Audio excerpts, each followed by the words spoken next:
Good morning, Mr. Casias. Hey, good morning. How are you? Good. I'm in Pueblo, Colorado for my office and my home. That's cool. Yeah. And we were both in Pueblo, Colorado for a while. Yeah, actually the service that you were saying your farewell in Colorado Springs to come and plant Pueblo, I just popped into that one by chance, and it was the Lord. And Yeah.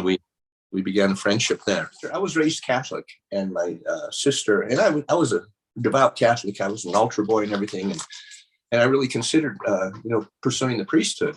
But then after a bit, I saw the inconsistencies. And, when you watch people, you'll see that. I just lost interest in church and religion. Then my other sister, Charlene, she became a believer. And then a week later invited me to a youth group.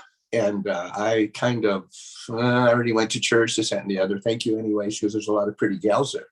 All right. So I went. I met my wife there. Nancy was there. She was 15 and I was 20, so the age difference was weird. From there, after I grew a bit and felt a call to missions, I went to an Assembly of God Bible College in Kirkland, Washington. I landed with $1.60 in my pocket, and the rest was faith. I walked. It was 4 years for my BA degree.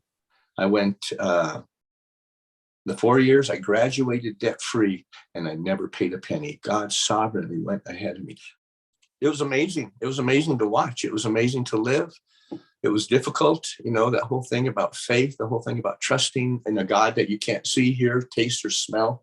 If the Old Testament, the New Testament are true, and what these people lived through, it should apply to me as well. And it was amazing. I hit Fiji as a missionary, a junior missionary. In fact, it was a missionary in training, brand new program. And I was seeing miraculous things happening, demons being released, a guy coming off his deathbed. There was a guy walking with a clubbed foot, and I'd seen a ton of those. And as he was walking, something just like it punched me in my solar plexus or my diaphragm, and I just bent over and I couldn't stop crying. And when it lifted, I got into my chair, sat down, and my Bible was open. I thought, what the heck was that? Yeah. And I glanced down at the scriptures, and it said, Jesus, when moved with compassion, healed the multitudes. And the Lord spoke to me. He says, George, when you sense that, when you feel that, I'm ready to move. So you go along with it. All right. So more recently, you've gone through a little bit of a trial. My wife, Nancy, she struggled with cancer her entire life. When she was 19, she had a complete hysterectomy because of uterine cancer. In her 20s, she had breast cancer. In her 30s or 40s, she got ocular melanoma out. I think it was 2014. So we walked in to his office, and he said, I'm so sorry. It's metastasized from your eye. The ocular melanoma has metastasized all over. And he said, you maybe have 6 months to live. So we were shell shocked. We were didn't know what to think, and started praying immediately, and trusting the Lord and trying to walk through it and trying to put sense to it all. And then it was like 3 years that she suffered with that, and just in tremendous pain. And there's no cure, there's no treatment for ocular melanoma.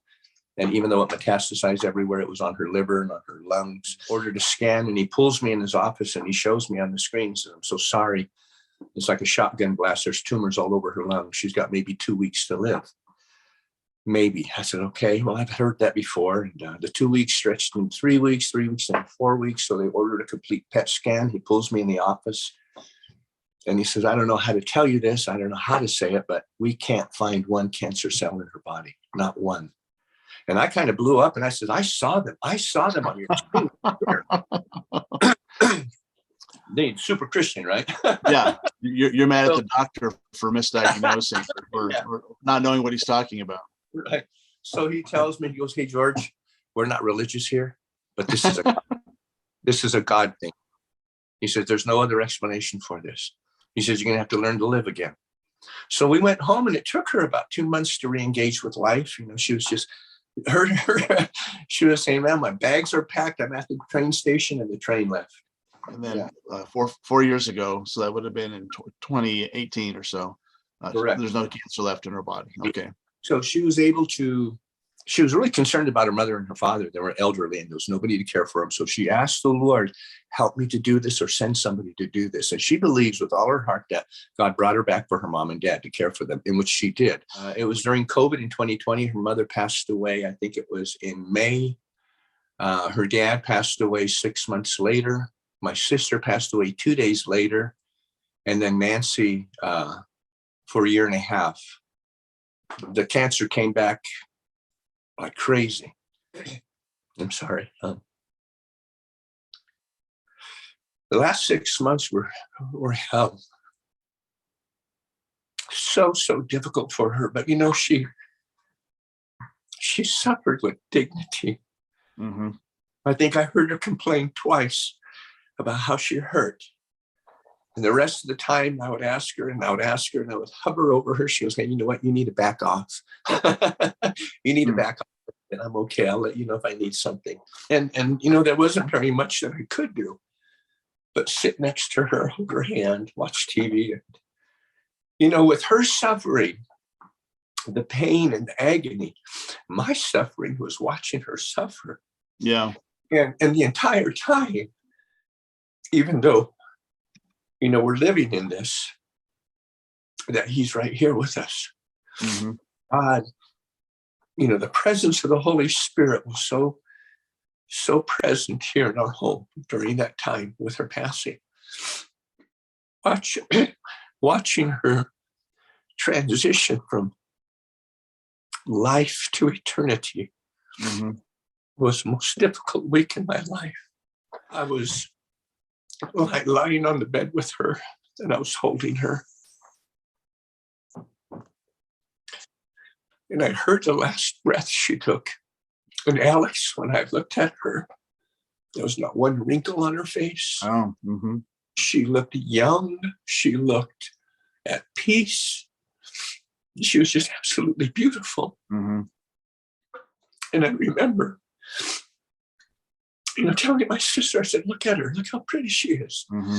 And I remember just kissing her and kissing her and kissing her, telling her goodbye.